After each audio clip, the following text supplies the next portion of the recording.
But I was so mesmerized. I just remember the girl, and she takes a piece of paper and she's writing something on it. Post-it. She turns it around and she pushes it to me and said, "Please say yes." I remember that. It was so sweet. A silver screen lover, a Hollywood icon, and a disappearance that left the world wondering. If you've ever seen Pretty Woman, then you know Richard Gere, the man with a gaze that needed no dialogue, a smile that never felt forced, and a presence so still it could quiet an entire screen. For over 3 decades, he was the gold standard of elegance, not just in film, but in life. And then, just as Hollywood was still calling his name, Richard Gere vanished. He turned down blockbusters, walked away from red carpets, disappeared from the spotlight. Why? What made a star at the height of fame choose silence?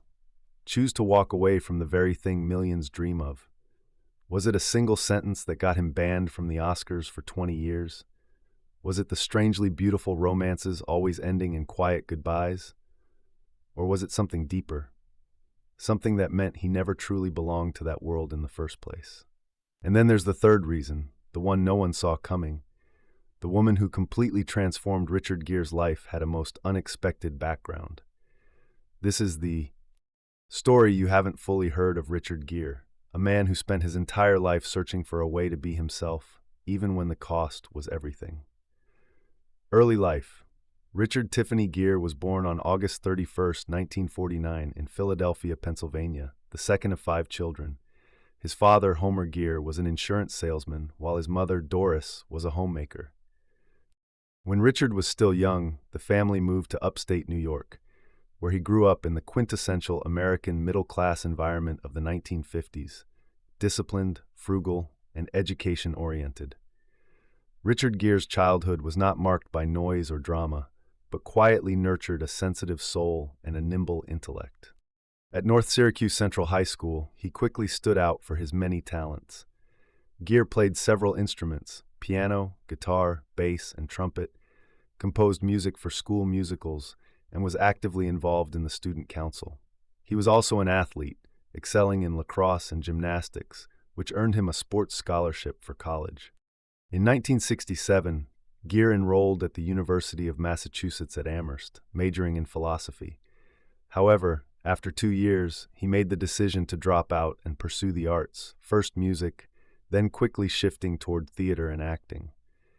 It was a choice that defied his family's expectations, but reflected a lifelong principle to not live according to others' standards, but to follow a path of his own choosing.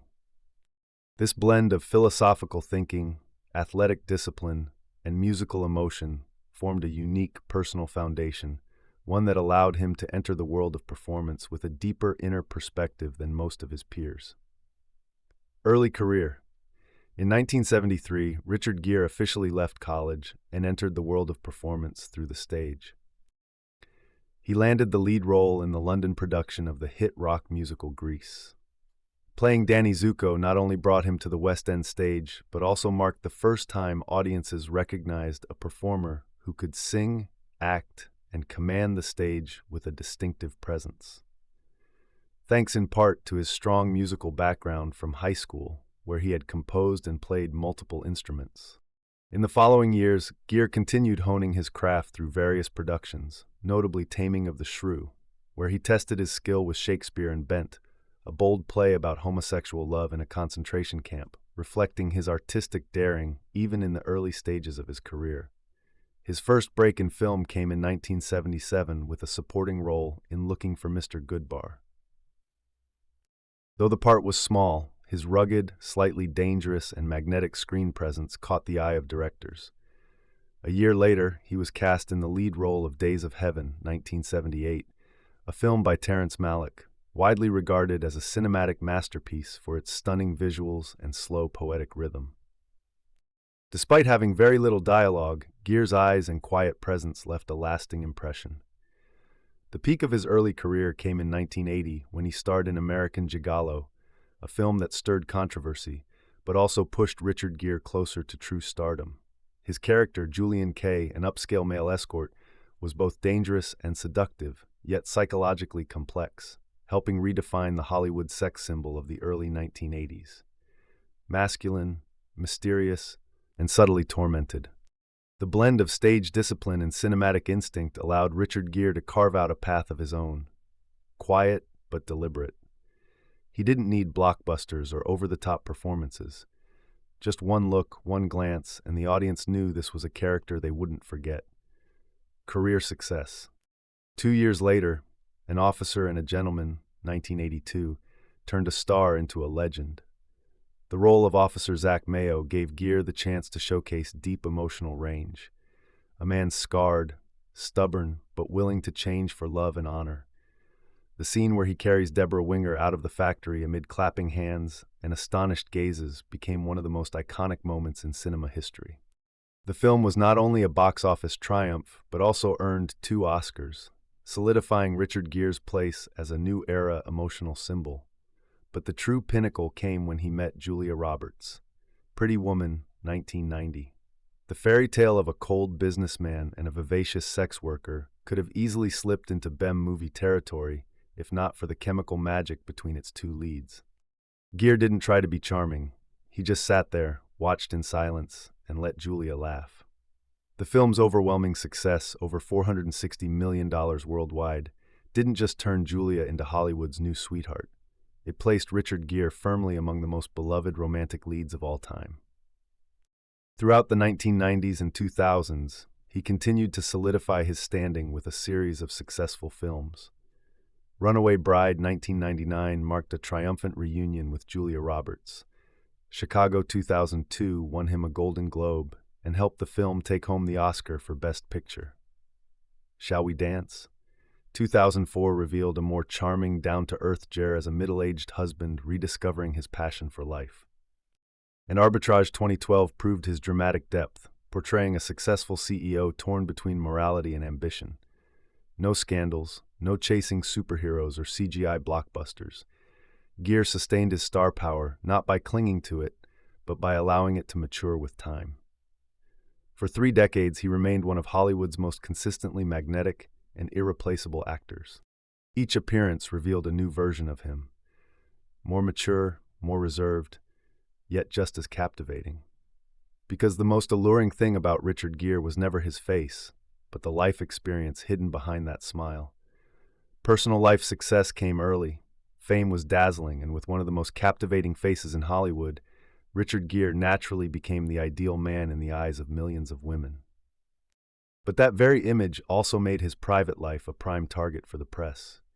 And while on screen he was the perfect lover in real life, Richard Gere was an enigma, complex, layered, and not easily understood. Richard Gere's first serious relationship began in 1971 with coming-home actress Penelope Milford. 7 quiet, unpublicized years together were enough for Penelope to witness his entire journey from obscurity to recognition. They shared a modest apartment in New York, weathering career struggles and self-doubt side by side. By the late 70s, after their breakup, Gere entered a phase of rising fame and his relationships became shorter.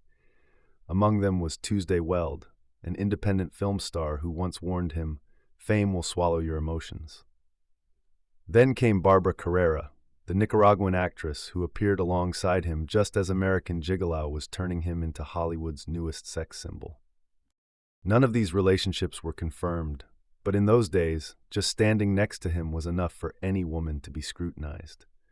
But the longest and most meaningful relationship during that period came from a name the public barely noticed: Sylvia Martins, a Brazilian painter.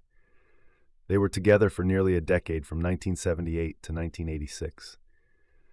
The very years Gere rose to superstardom, yet also began turning inward, searching for an identity beyond that of a sex symbol. Sylvia was more than a partner.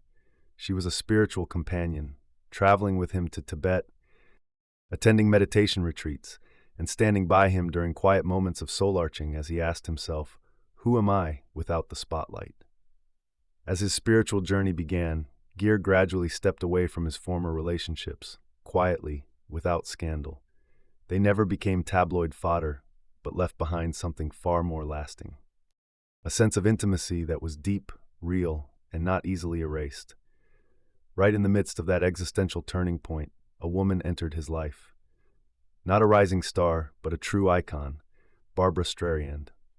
Rumors about them spread in the early 1980s, just as Gere had become a fresh sex symbol with American Gigolo, and Strand was already the untouchable queen of Hollywood, with an Oscar, Grammy, Emmy, and total control over her image. One had just touched fame's peak. The other had lived in it for decades. The press called it a collision of galaxies. What surprised the public wasn't just the 6-year age gap, but the rumor that Barbara had pursued Gere. Neither ever confirmed it, but the glances on red carpets, the secretly snapped private meetings, and the long silences from both sides only deepened the intrigue. One was drawn to bold charisma, the other impressed by uncompromising independence. But in the end, their differences in lifestyle and status pulled them apart. Gere needed solitude to find his essence.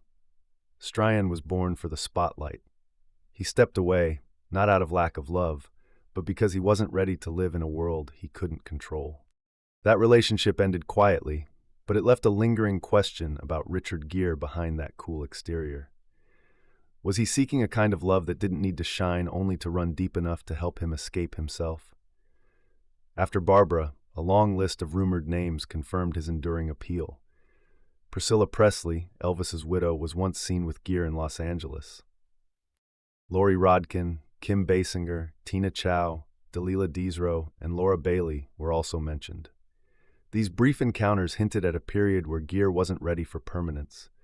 But for Gere, they were likely unforgettable memories, even if he never spoke of them.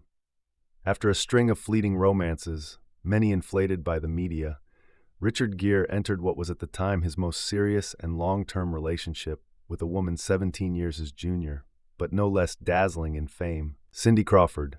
The world once called them the golden couple of the 1990s, a 22-year-old supermodel fresh off Global magazine covers, a 39-year-old movie star riding the glow of Pretty Woman. When Richard Gere met Cindy Crawford in 1988 at a backyard barbecue hosted by photographer Herb Ritz, no one imagined that chance meeting would spark a love story that shook pop culture. 3 years later, they married in a quiet Las Vegas ceremony. No lavish gown, no Hollywood guest list, just 2 wedding rings made from aluminum foil.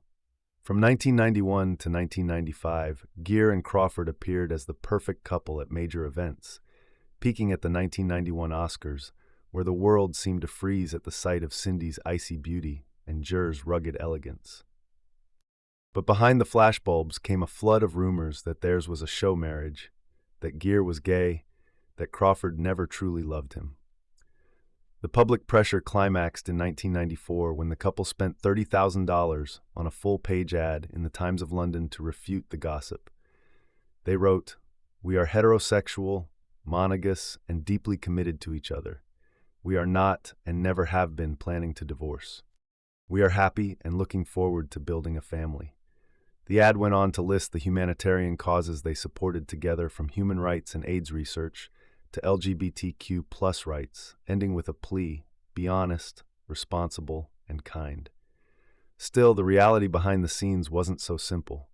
In an August 1994 interview with Vanity Fair, Crawford revealed that it was Gere who suggested the ad because he couldn't stand being seen as a liar. At 28, she had started asking herself, "Who am I in this relationship? I've changed so much to become the woman he needs, but am I still myself?" Gere didn't deny the truth either. Years later, he admitted, "I loved someone who didn't yet know who she was, and I hoped love would help her settle. That was an unfair expectation." The couple divorced in 1995. No scandal, no property battles. At the time, Cindy was on a journey to rediscover herself, while Richard had long been used to bearing the weight of public scrutiny. She later confessed on Oprah's Masterclass in 2013. "At 22, I was still figuring myself out, but doing that in a marriage next to a man who was already fully formed was incredibly hard." After the divorce, both moved on quietly. Gere sought peace. Crawford married businessman Randa Gerber and had 2 children. But for audiences, that image of Richard Gere and Cindy Crawford on the 1991 red carpet, silently holding hands, remains one of Hollywood's immortal moments. Before the echoes of that marriage had fully faded, Richard Gere once again faced a new definition of love. Not loud or flashy, but steady, like a quiet flame warming a long road. In 1995, he met Carrie Lell, a former model actress, one-time Bond girl, and familiar face to TV audiences from Law and Order. Unlike his previous relationships painted in the glitz of Hollywood, Carrie entered Gere's life as a companion, quiet, enduring, and so close it felt impossible to part. 7 years later, after the birth of their son Homer James Jigmar, the couple officially married in 2002. They lived on a peaceful farm where Richard grew organic vegetables, read Buddhist texts, and only accepted roles with spiritual depth. To the outside world, it seemed he had finally found a true home, a life that was slow, steady, and whole. But not everything quiet is peaceful. Carrie, with the instincts of someone who had once walked confidently through crowds and social scenes, began to feel out of place. While Gere withdrew into his inner world, spending hours in meditation, seeking stillness, Carrie longed for real-world connection, for communication, for genuine closeness. There was no fighting, no betrayal, just two people being ruthlessly honest about who they truly were and slowly drifting out of sync with each other's rhythm. In the end, in 2013, after 18 years together, they separated. But what shocked the public wasn't the announcement of their split. It was the quiet legal battle that dragged on for nearly 3 years, with a $100 million fortune placed on the table. Gere, the man long regarded as the embodiment of composure, began appearing in court with a tense expression, once even photographed pointing a sharply tipped black umbrella at a photographer, like a sudden slash across the peaceful image of the gentle Buddhist he had cultivated for decades. He could no longer hide the strain in his eyes. Carrie remained in their $4.5 million Bedford home, citing care for their son. But beneath that lay a silent yet fierce tug-of-war over space, over emotions, over trust that had been wounded. Gere quietly removed Carrie's photo from charity flyers. Lell stood firm. They no longer wanted to say anything to each other. A close friend once said, "No one betrayed anyone. They just stopped understanding each other, even while living under the same roof." Eventually, they reached a settlement. Carrie didn't receive the full $100 million she had initially demanded, but the matter ended in silence, just as the love had once begun.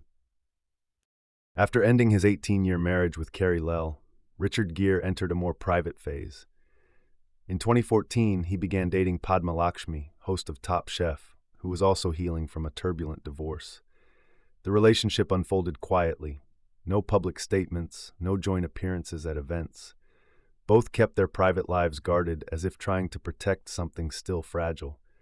However, after 6 months, they parted ways. No drama, no clashes. The reason was said to be differences in lifestyle and emotional needs. While Gere was becoming increasingly introspective and drawn to a quiet life, Lakshmi remained deeply engaged in media and social circles.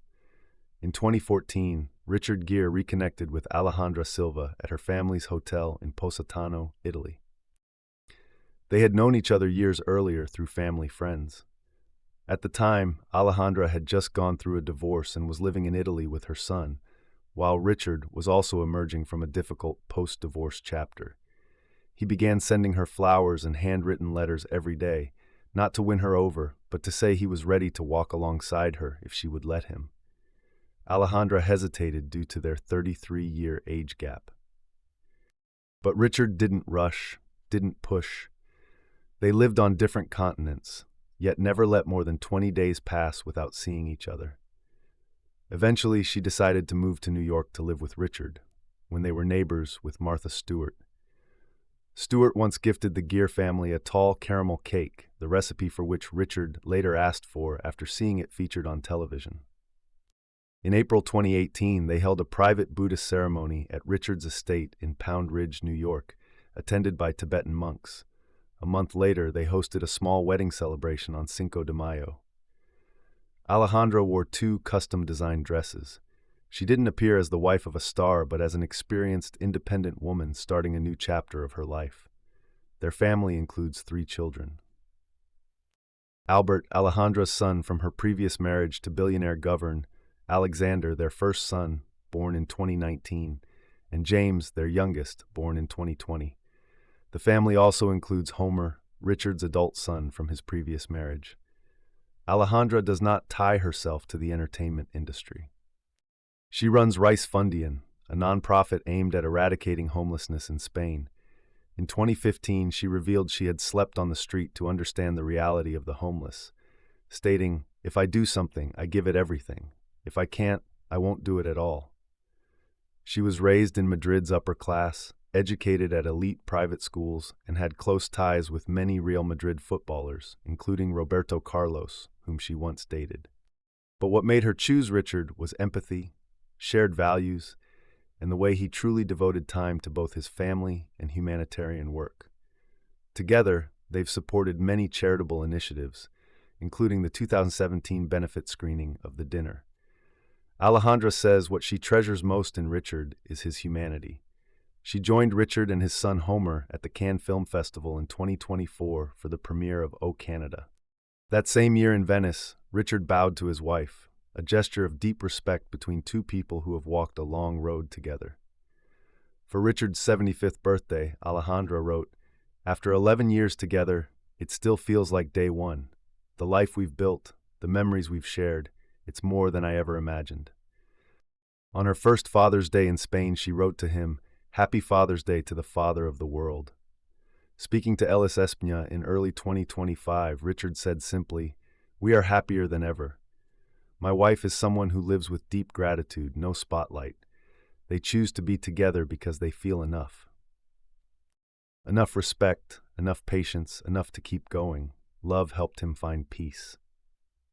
But Richard Gere's career wasn't always so serene, and one moment no one has forgotten. The fateful night of the Oscars, 1993. Richard Gere was never the type to stay silent. While many Hollywood stars chose to steer clear of politics to keep their careers clean, he did the opposite. During the live broadcast of the 1993 Academy Awards while presenting the award for Best Art Direction, Gere unexpectedly deviated from the script to speak out on human rights in China, particularly the situation in Tibet. "I send love, truth, and a little sanity to Deng Xiaoping. Would you consider withdrawing all your troops from Tibet and letting those people live freely?" he said boldly in front of over 1 billion viewers worldwide. The room fell silent. Not long after, Gere was banned from attending or presenting at any part of the Oscars for over 2 decades. And it wasn't just a symbolic ban. It marked the beginning of Richard Gere's gradual exclusion from the mainstream film industry. In a later interview with The Hollywood Reporter, he admitted, "I used to have movies released globally. Then suddenly, no major studio wanted to work with me anymore. No one said it outright, but everyone knew why. Hollywood studios had become increasingly reliant on the Chinese market, where government criticism is heavily censored. Gere wasn't just blacklisted. The films he appeared in were also denied distribution, causing his career to quietly slide out of the mainstream spotlight." Years later, at the 2025 Oscars, host Conan O'Brien even joked about the very incident in Mandarin, no less, during the live broadcast. "I'm drowning in debt. Please consider casting me in one of your many movies." That seemingly harmless joke once again reminded audiences of Richard Gere, the man who sacrificed his spotlight to stand by his convictions. He once told Huffist, "It seems that if you stay long enough, they forget they ever banned you." But was that forgiveness or just Hollywood's selective silence? Can a single statement destroy a star's entire career, even when no laws were broken, no scandals committed? That question remains unanswered. But Richard Gere continues to live by the beliefs he once voiced. And while many choose safety, he chose freedom. The cost, an entire career stalled. And then with his wounds from Hollywood still unhealed, a single kiss would ignite a firestorm of rage. In 2007, Richard Gere traveled to New Delhi to attend an HIV/AIDS awareness event, on stage in front of thousands. He embraced actress Shilpa Shetty, the Big Brother UK winner, and kissed her on the cheek several times as a friendly and Hollywood-style gesture. But the reaction was far from what he expected. Numerous nationalist and conservative groups in India erupted in outrage. They called the act disrespectful to Indian women, an insult to traditional culture, and offensive to public decency. Images of Gere were burned in the streets. Posters were stomped on, and more than that, a state court issued a warrant for Richard Gere's arrest on charges of public obscenity. Even Shilpa Shetty, who was clearly the one being kissed, was taken to court. It wasn't until 2008 that India's Supreme Court dismissed the charges as baseless and revoked the warrant. But for Shilpa, full exoneration didn't come until 2022, a full 15 years later. When asked by the media about the incident, Gere simply replied, "I kissed her on the cheek." In the US, that's a polite gesture. In India, I learned a different lesson. As Hollywood gradually turned its back, Richard Gere didn't respond with lawsuits or media counterattacks. He gave no interviews, made no effort to reclaim his spotlight, and blamed no one. Instead, he withdrew deliberately. During that time, he devoted himself to meditation, long hikes, and a quiet life in the countryside of Pound Ridge, New York. In one of his rare public appearances, Gere said, "If you stay quiet long enough, you'll hear what you need to hear." No longer favored by major studios, he turned to independent film, Time Out of Mind, 2014, in which he played a homeless man disconnected from society, echoed the very psychological state he was experiencing. Cast out of the system, but not stripped of essence. These roles didn't bring box office success, but they gave him the space to create art on his own terms, free from commercial expectations. Beyond film, he continued his humanitarian work, a part of him that could never be separated. Gere quietly funded human rights organizations, medical relief efforts in Africa, and most notably, aid for the Tibetan people. But he avoided any form of self-congratulation, no press conferences, no award galas. What he did, in his words, was to keep myself from being consumed by meaninglessness. At an age when many choose to indulge, he learned to simplify. Vegan meals, daily practice, meditation. Not to live longer, but to live more consciously. "I don't care about returning to Hollywood," he once said plainly. "I care about how much wakeful time I have left in this life." His acting career may have been interrupted, but his life was not. Richard Gere didn't lose his stature. He simply changed the way he existed. And that transformation was perhaps the most fitting choice for a man who has spent his whole life trying to keep his mind still. In a world constantly moving for reasons that too often mean nothing at all, legacy and influence, Richard Gere is not just the face of a cinematic era. He is proof that a leading man can endure, evolve, and influence without sacrificing integrity.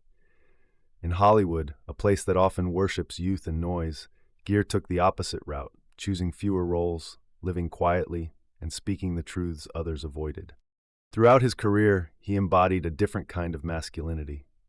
One that didn't rely on muscles or a booming voice, but captivated through introspection, gaze, and roles steeped in moral complexity. Films like Days of Heaven, American Gigolo, An Officer and a Gentleman, Pretty Woman, and Chicago were not just box office hits. They helped shape a new archetype of the modern man. Seductive yet vulnerable, confident but never domineering, strong yet willing to step back when needed. His impact extended far beyond the screen. As one of the first American celebrities to openly support Tibet, Richard Gere paid the price. From being banned at the Oscars to being sidelined by major studios. But rather than retreat, he found new paths.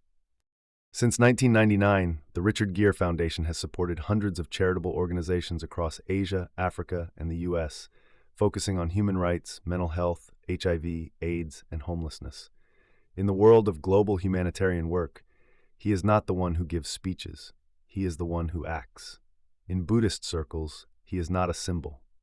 He is a practitioner, and in the eyes of a generation of viewers, Richard Gere remains the image of a calm artist, constantly evolving from the heart. His influence doesn't come from trying to be influential. It comes from never losing himself, even when the world tried to turn him into someone else. Current life. After relocating with his family to Madrid in late 2024, Richard Gere is now enjoying the peace he had long sought. In an interview with El País Seal, he shared that his wife, Alejandra Silva, is very happy being close to her family in Spain. Their sons, Alexander, 6, and James, 5, speak both Spanish and English, attend local schools, and participate in community programs such as Hogar C and Open Arms. In May 2025, Richard and Alejandra posted a rare family photo on social media wearing Open Arms sweatshirts to raise awareness for migrants and patients in need of medical care across Europe. Earlier in the year, Gere appeared alongside his son Homer, 25, at the City Harvest Gala in New York, an event that raised over 5 million meals for people in need. Speaking briefly to people, he said, "I'm always happy when I'm with my son, and being here tonight is something I'm proud of." Beyond their personal journey, Gere and Alejandra also launched a new website for the Gere Foundation, a platform that compiles the social initiatives they support, from refugee rights and homelessness prevention to global peace building. In a joint statement, they emphasized their shared mission. "We are here to care for what hurts and for what's been forgotten." Finally, during the 90th birthday celebration of His Holiness, the Dalai Lama in Dharamsala 2025, Gere reaffirmed his lifelong commitment to the Tibetan movement, urging younger generations to carry on the cultural and spiritual legacy once their spiritual leader is no longer here. Richard Gere never needed noise to become a legend. He moved through each chapter of his life with a rare quietude, as if he understood that in the end, what remains is not fame, but how one lives and loves. Perhaps you once admired his charm, or maybe all you remember is a single look, a smile that made your heart skip a beat. But whatever it may be, Richard Gere somehow has left a mark on many people's memories. Do you remember the first time you saw Richard Gere on screen? Which role made him stay in your heart all these years? Share your thoughts in the comments below. And if you'd like to continue this journey with us, exploring the icons who once meant the world, don't forget to like, subscribe, and hit the bell.